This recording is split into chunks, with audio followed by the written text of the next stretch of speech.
তার মেন উদ্দেশ্য আছে আজকে আমাদের দেশের আমরা মনে করি একটা সাধারণ নাগরিক হিসাবে যে আমাদের যে সংবিধান আছে, হ্যাঁ, there is a serious threat এবং সারা দেশের লোক, খেটে খাওয়া মানুষ, যারা চাকরি করে তারা, কৃষক, বাড়ির আমাদের মা বোনেরা সবাই আজকে আতঙ্কিত। তাই অল ইন্ডিয়া কমিউন তানজিমের আমরা মনে করি একটা দায়িত্ব আছে তাদের পাশে দাঁড়ানো এবং ভারতবর্ষের যে সংবিধানটা ডক্টর বি আর আম্বেদকরের চেয়ারম্যানশিপে যেটা দেওয়া হয়েছিল সেটাকে কীভাবে আমরা সুরক্ষিত রাখতে পারি, এটা হচ্ছে আমাদের মেন থিম। আপনারা জানেন কিছুদিন আগে এখানে পলিটিক্যাল সিচুয়েশন চেঞ্জ হয়েছে এবং আতঙ্ক আরও বেড়ে যাচ্ছে আস্তে আস্তে। গরিবদের উপরে যেভাবে হানা আসছে সে আমাদের পশ্চিমবাংলার মহিলারা বেশি বলতে পারে। যারা 1,500 টাকা পেত 70% তারা তার থেকে বেরিয়ে গেছে। তার মানে এটা না যে আমরা এর আগে যে গভর্নমেন্ট ছিল তাকে অন্ধভাবে মানে সাপোর্ট করি বা কিছু। এটা হচ্ছে একেবারে নন পলিটিক্যাল অর্গানাইজেশন। তবে পলিটিক্যাল পার্টি বা কোনো অর্গানাইজেশন যদি এইগুলোর জন্য থ্রেট হয়ে থাকে তাহলে সেখানে আমরা তাদের পাশে থাকবো না এবং আমরা যারা নিরীহ, যারা নির্যাতিত, যাদের উপরে শোষণ হচ্ছে তাদের পাশে আমরা দাঁড়াবো। এবং সেই জন্যে তারিক আনোয়ার সাহেব আজকে না 4 দশকের আগে এই সংগঠনটা তৈরি করে এবং তখন থেকেই উনি সারা দেশে উনি যে পুলিশরা যখন ছিলেন কিন্তু এই সংগঠনটাকে নিয়ে গেছে নতুন নতুন। এবং আমাদের পশ্চিমবাংলায় যারা প্রেসিডেন্ট হয়েছে নট নেসেসারি যে তাদেরকে কংগ্রেস করতে হবে। এটা কেন বলছি আমি যে এই অর্গানাইজেশনটা হচ্ছে একেবারে ইন্ডিপেন্ডেন্ট, কালচারাল এবং ন্যাশনাল ইন্টিগ্রেশন, ব্রাদারহুড অ্যান্ড সেকুলারিজমের জন্য যা যা করণীয় আছে আমরা তাই। এবার আমাদের ন্যাশনাল প্রেসিডেন্ট জনাব তারিক আনোয়ার সাহেব, যিনি 7 বারের member of parliament, former minister, আপনারা ওনাকে কোয়েশ্চন করতে পারেন, উনি আপনাদেরকে জবাব। इक़्तिदार में तब्दीली हुई है, लेकिन बंगाल में जिस तरीके से तब्दीली हुई है यहाँ आते ही जो है बहुत सारे मतलब पाबंदियाँ लगाई गई, बुलडोजर राज हुआ, नमाज पे पाबंदी, कुर्बानी पे पाबंदी, इस तरीके से खौफ का माहौल इस वक्त नज़र आ रहा है और ख़ुसूसी तौर पर मुसलमानों में खौफ देखा जा रहा है। इसे लेकर आप क्या बोलेंगे? देखिए, दुर्भाग्यपूर्ण है। तो पहले अपनी बात में ये बात कही कि ये देश सबों का है। हमारा संविधान हमारे बाबा साहब अम्बेडकर जी ने और जो हमारे पूर्वजों ने बनाया वो यकीनन इस सोच कर बनाया था कि हमारे देश के अंदर हर धर्म, हर जाति, हर भाषा, हर बरादरी जो भी है वो सारे लोग एक साथ आगे चले, कदम से कदम मिलाकर चले। देश तभी बने। हम अगर विश्व गुरु बनना चाहते हैं तो उसके लिए ज़रूरी है कि सभी धर्मों को लेकर हम चलें। एक किसी के साथ अगर भेदभाव करते हैं तो उचित नहीं है और ये संविधान भी इसकी इजाज़त नहीं देता है। लेकिन भारतीय जनता पार्टी को हमारे संविधान पर विश्वास नहीं, संघ परिवार को विश्वास नहीं है और वो शुरू से जो संविधान की जो उसकी जो भावना है, जो मूल भावना है, उससे हटकर वो लोग काम कर रहे हैं। तो ये काम मुश्किल ज़रूर है, लेकिन हम मायूस नहीं हैं। देश में आज भी जो धर्मनिरपेक्ष लोग हैं, जो सर्वधर्म समभाव में विश्वास करते हैं, उनकी संख्या कहीं ज़्यादा है। सिर्फ उनको संगठित करने की आवश्यकता है। डर और ये खौफ का जो माहौल बनाया जा रहा है, जैसा हमने सुनिए आपको कहा, कि उसका उद्देश्य सिर्फ ये है कि लोगों के बीच में यूनिटी नहीं हो, एकता ना हो और देश को जो मूल समस्या देश के सामने है, गरीबी है, बेरोजगारी है, भ्रष्टाचार है, इससे कैसे उनको भ्रमित किया जाए, कैसे उसका ध्यान हटाया जाए, इसीलिए इस तरह के काम किए जा रहे हैं। आप देख रहे हैं जो आपने बड़ी इस बात का आपने जिक्र किया, ये यकीनन देश को गलत दिशा देने वाली बात है। देखिए यहाँ पर जो 30% पॉपुलेशन के जरिए जो वोट है वो माइनॉरिटी वोट है, तो कोई माइनॉरिटी लीडर जो टीएमसी में था वो नहीं बना, सभी ने कांग्रेस पे जाने पर आप दिखा रहे इंटरेस्ट दिखा रहे, इसको आप कैसे विचार करेंगे? देखिए, वैसे तो हर व्यक्ति स्वतंत्र है अपना राजनीतिक फैसला लेने के लिए, और मैं समझता हूँ कि जो राजनीतिक हर पार्टी, कई पार्टियाँ ऐसी हैं जिनके जीवन में इस तरह का माहौल आया है। आज जो टीएमसी के साथ हुआ वो कल किसी भी पार्टी के साथ हो सकता है, तो ये समझ लेना कि ये कोई परमानेंट फ्यूचर ऐसा नहीं है। ठीक है, बहुत सारे ऐसे लोग हैं जो अपना स्वार्थ देखते हैं, जो अपना फायदा देखते हैं। कांग्रेस एक नेशनल पार्टी, राष्ट्रीय पार्टी है। हम जो भी कांग्रेस की विचारधारा को मानते हैं, उस पर विश्वास करते हैं, हम उनका स्वागत करते हैं। तो ये 30% जो माइनॉरिटी वोट आपके पास में आने के लिए कोई एक्स्ट्रा कोई एक्टिविटीज? हमारा कांग्रेस कभी माइनॉरिटी और मेजोरिटी की बात नहीं करती है। कांग्रेस ने हमेशा जैसा बताया हमने अपने भाषण में, सर्वधर्म में विश्वास है।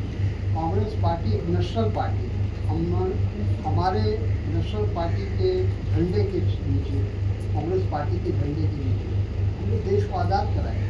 तो सबको गांधी जी थे, पंडित जी थे, सरदार पटेल थे, बहुत सारे लोग थे, नेताजी सुभाष चंद्र बोस थे, सब लोग, इस सबकी मदद से एक नेशनल मूवमेंट बना। लेकिन सर, मुर्शिदाबाद मामला जो जिले है, यहाँ पे आम की जो जमाना है, तो उस टाइम तो और कांग्रेस के जमाने पर भी वहाँ पर कांग्रेस का एमपी निकला है, अधिक चौधरी थे, वेदनी दास मुंशी थे, बहुत सारे 5 तो सीट ऐसे हैं, तो वहाँ पर कांग्रेस का जमीन बहुत अच्छा है। वो जमीन आप तृणमूल वहाँ से स्वीप करना चाहते हैं आपके पास, इसके लिए आपका कोई कौशल होगा, कोई स्ट्रैटेजी होगा? हमने तो कहा ना कि जो हमारी विचारधारा से सहमत होगा, हमारा दरवाजा उसके लिए खुला है। लेकिन अभी फौरन किसी नतीजे पर पहुंचना ये संभव नहीं है। Wait and watch. जो है वो टीएमसी को एक्सेप्ट कर रहे हैं। देखिए, एक्सेप्ट करने की बात नहीं है, इंडिया जोट में पहले से ही है। जिस रोज इंडिया जोट बना तब से वो है, लेकिन कुछ न कुछ गलतफहमियाँ हुई हैं, इसको थोड़ा जुड़ी हुई है। हो सकता है कि नया जो सिचुएशन आया वो हर एक पार्टी को मजबूर करे तो उन दूरियों को ख़त्म करके एक मजबूत इंडिया जोट बनाया जाए, ताकि हम फिरका परस्तों के खिलाफ, फासिस्ट ताकतों के खिलाफ हम लड़ाई कर सकें। तो कांग्रेस उन लोगों का भी समर्थन में है टीएमसी का जो लोग करप्शन से मुलविस है? देखिए, वही लोग जा रहे हैं जिन लोगों के अगेंस्ट में सीबीआई, ईडी, इनकम टैक्स या स्टेट गवर्नमेंट का एजेंसी का।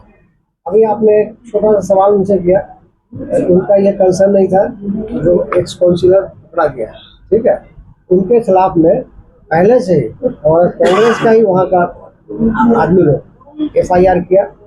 जिस लड़की के साथ नाइंसाफी हुई उसका साथ दिया, और आज अगर उसका गिरफ्तारी हुई है तो हम पुलिस को अपने तरफ से धन्यवाद देना चाहते हैं कि देर हो लेकिन सवेरा हुआ। उस लड़की को शायद अब इंसाफ मिलेगा। सरकार को धन्यवाद नहीं देंगे? नहीं, सरकार का हिस्सा है पुलिस, तो अगर हम पुलिस को धन्यवाद देते हैं तो अल्टीमेटली सरकार को भी दे देंगे। बंगाल के मौजूदा सियासी तनाज़ुर में, पस मंजर में आप इंटेक को और ऑल इंडिया कौमी तंजीम को कैसे मजबूत करेंगे, क्या लाए अमल है? देखिए, हम तो ख्याली पुलाव नहीं बनाते हैं। सिर्फ हम लोग को जरूरत है कि गांव तक पहुंचना, मजलूमों तक पहुंचना, किसानों तक पहुंचना, और जो आसमान छूता हुआ बेकारी है करोड़ों लोगों का, उन तक पहुंचना है, उनके दर्द को समझना है, देश की तरक्की को देखना है। अगर ऐसा हम करते हैं कांग्रेस की तरफ से, यकीनन कांग्रेस और भी मजबूत है। आप जिलों में क्या अपने कैडर बनाने की सोच रहे हैं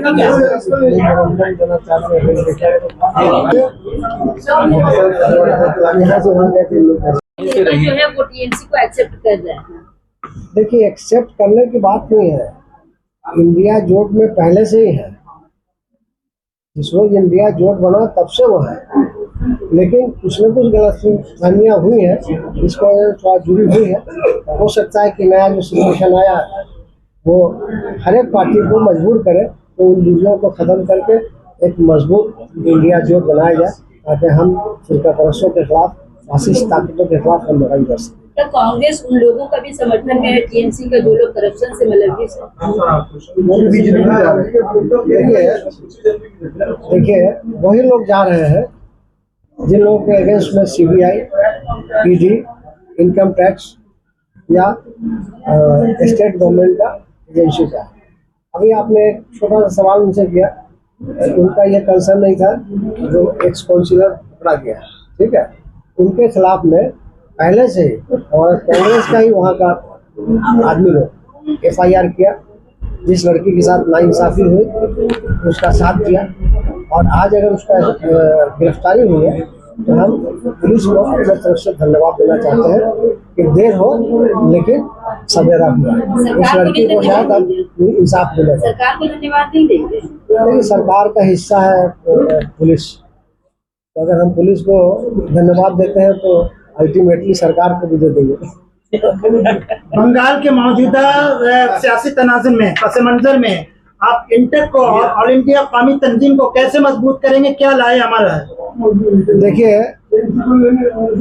हम तो ख्याली पुलाव नहीं बनाते हैं, सिर्फ हम लोग को जरूरत है कि गांव तक पहुंचना, मजलूमों तक पहुंचना, किसानों तक पहुंचना, और जो आसमान छूता हुआ बेकारी है करोड़ों लोगों का, उन तक पहुंचना है, उनके दर्द को समझना है, देश की तरक्की को देखना है। अगर ऐसा हम करते हैं कांग्रेस की तरफ से, यकीनन कांग्रेस और भी मजबूत है। आप जिलों में क्या अपने कैडर बनाने की सोच रहे हैं क्या?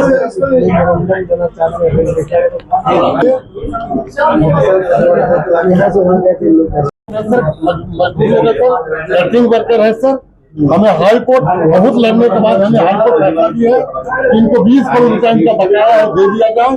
हाई कोर्ट का ऑर्डर है सर, हाई कोर्ट का ऑर्डर है सर। हम चाहते हैं सर मैटर पार्लियामेंट में उठे, और चूंकि हम लोग खड़गपुर स्टेशन के लोग हैं सर, इसीलिए खड़गपुर स्टेशन का एक मेंबर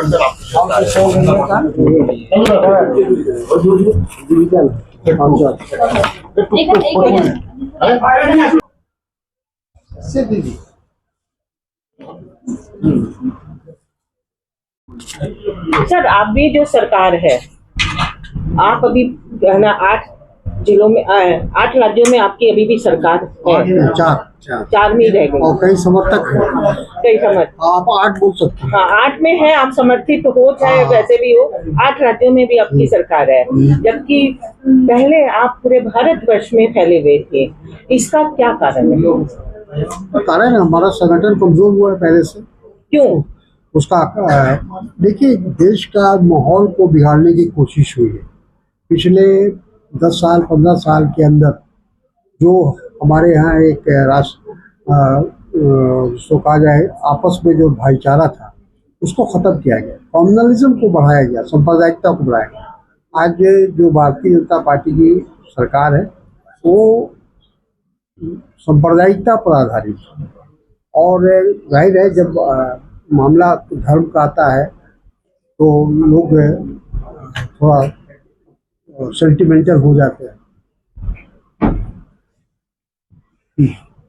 बस इतना ही सर। अभी लगभग 1-2 महीना हुआ है यहाँ पर सरकार बने हुए, मतलब 1 महीना पूरा ही हुआ है सरकार बने हुए, और आप कह रहे हैं कि वो बुलडोजर की सरकार बन चुकी है। नहीं, लोग कह रहे हैं, हम थोड़ी कह रहे हैं। आपने अभी जो बात, आप भी उनका समर्थन कर रहे हैं, तो इसका मतलब आप भी कह रहे हैं। मंत्री भी कह रहे हैं। नहीं, मैं तो जो चीज है मैं वो आपसे पूछ रही हूँ। बुलडोजर की सरकार तो बनी, लेकिन कहाँ पर बुलडोजर चलाया गया, इसकी भी तो समीक्षा होनी चाहिए, एकदम होनी चाहिए। आपका कहना सही है। हमने तो यही कहा, हमसे सवाल जो किया गया वो कहा गया कि बुलडोजर चलाने की बात हो रही है। हमरा की दुखद है, नहीं होना चाहिए। और ये सरकार अगर सही मानों में सरकार है तो उसको अपना काम करना चाहिए, जिसके लिए जनता ने उनको वोट दिया है। बुलडोजर चलाने के लिए वोट नहीं दिया है। आपकी बात एकदम मैं मानती हूँ। मैडम आपसे सवाल है कि उनका भी समीक्षा होना चाहिए, जो चला रहे हैं उनका भी समीक्षा हाँ, होनी मैं तो चाहिए। बोल ही रही हूँ, सब चीजों की समीक्षा होनी चाहिए, क्योंकि जब हम काम कर रहे हैं तो समीक्षा बिना कोई काम नहीं हो सकता। सर आप देश के नौजवानों को क्या संदेश देना चाहेंगे? हम यही देंगे कि हमारा देश सर्वधर्म समभाव है, गांधी का देश है। हम लोग मिलजुल कर रहेंगे तो देश आगे बढ़ेगा, विश्व गुरु बनेगा। अगर आपस में लड़ेंगे, नफरत घृणा अगर बढ़ेगी तो ये देश पतन की ओर जाएगा। धन्यवाद सर।